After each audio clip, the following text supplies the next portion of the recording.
የቆረበ ሰው ካልቆረበ ሰው ጋር ሰላምታ መለዋወጥ ይችላል ወይስ አይችልም? ምን አይቻልም።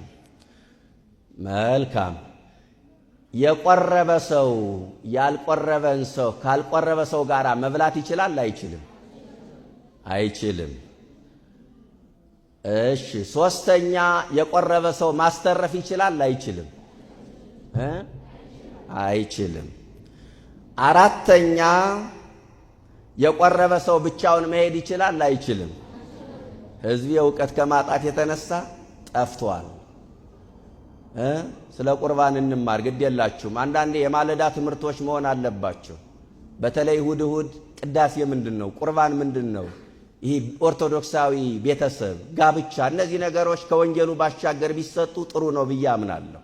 እውነት ለመናገር የሁላችሁ የቆረበ ሰው ካልቆረበ ሰው ጋር ሰላምታ መለዋወጥ ይችላል። አይችልም ያላችሁ ሰዎች ይችላል ነው መልሱ። በተቀደሰ ሰላምታ ተለዋወጡ ይላል ቅዱስ ጳውሎስ። ካህናቱ ቀድሰው የጌታን ሥጋና ደም ተቀብለው ከወጡ በኋላ ከሰው ጋር ሰላምታ ሲለዋወጡ አይታችሁ አታውቁም? ትከሻ ለትከሻ ሲሰሳሙ አይታችሁ አታውቁም? ካወቃችሁ ታዲያ እነሱ የሚበሉት ሌላ ሥጋ ነው፣ እኛ የምንቀበለው ሥጋና ደም ሌላ ነው እንዴ? አንድ የክርስቶስ ሥጋና ደም አይደለ? እንዲያውም ላልቆረበው ሰው ሰላም ስለውን የቆርቤ ለሱ የተቀደሰ ነው፣ የተቀደሰ ነው። ሁለተኛ የቆረበ ሰው ካልቆረበ ሰው ጋር ባጭሩ መብላት ይችላል። በረከቱ ነው ላልቆረበው ሰው፣ ነገ ለዛ ያበቃዋልና። ሶስተኛ የቆረበ ሰው ማስተረፍ የለበትም፣ ይችላል። ለምን? ስርዓታችን ምንድነው የሚለው? በሊ ወሰቲ ዘንበላቅ፣ ያለ ልክ መብላትና መጠጣት የለበትም ተብሎ ስርዓቱ ላይ ተጽፏል። እኛ ደግሞ ማስተረፍ የለብህም ካልነው ምን እያደረግነው ነው? እያጨናነቅነው ነው አይደለ? ከተጨናነቀ ደግሞ ምን ሊሆን ነው? ሊወጣ ነው ማለት ነው። አያችሁ፣ መጀመሪያ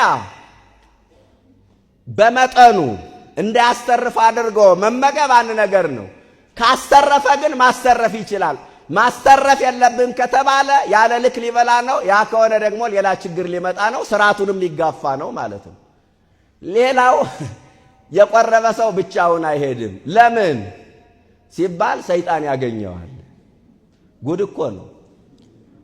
ስለዚህ ያልቆረበው የቆረበውን ይጠብቀዋል ማለት ነው። ያልቆረበው ምኑን ይጠብቀዋል? የቆረበውን ይጠብቀዋል። እኔ በገጠር አስታውሳለሁ። የቆረበ ሰው እንኳን ካጣ ብረት ማዳመጫ ታውቃላችሁ? የጥጥ ማዳመጫ ብረት ከትራስ ላይ የሚያደርጉ ሰዎች አሉ። የብረት ከዘራ ተሸክሞ የሚሄድ ሰው አውቃለሁ። እዚህ ከተማ ላይ ደግሞ መጽሐፍ ቅዱስ ሚንተራሰዋል። ይሄ ነውር ነው በእውነት። አባቶቻችን አላሉም። ካሉ እንኳን ለምን መሰላችሁ? የቆረበ ሰው ብቻውን መሄድ የለበትም ብለው ከተናገሩ ሰይጣን ያገኘዋል ብለው አይደለም። ሰይጣን ያገኘዋል ብለው አይደለም። የቆረበ ሰው ምንድነው? ንጉሥ ነው። ማንን ተቀብሏል? አያችሁ፣ ንጉሱን ተቀብሏል። ሙሽራ ነው። ሙሽራ ደግሞ ምን ያስፈልገዋል? አጀብ ያስፈልገዋል። አያችሁ፣ ከባቢ ያስፈልገዋል። መታጀብ አለበት። ሰይጣን ያገኘዋል በሚል ሰበብ አይደለም። ስለ ክብረ ቁርባን እንዴ ሰዎች ይታጀባሉ አይደለ? ለምንድን ነው የምናጀባቸው? አክብሮት ነው አይደለ?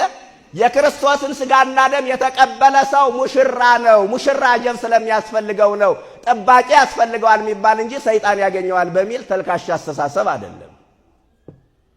ይህንን ማስተዋል ይገባል። በመቁረብ ጊዜ ስንት ነገር አየን?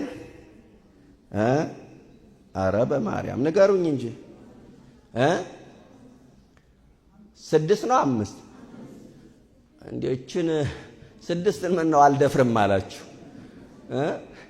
6 በመቁረብ ጊዜ 5 ነገሮችን አይተናል። ከዛ በኋላ ደግሞ ከቁርባን በኋላ ማድረግ የሚገባንን ነገር አይተናል።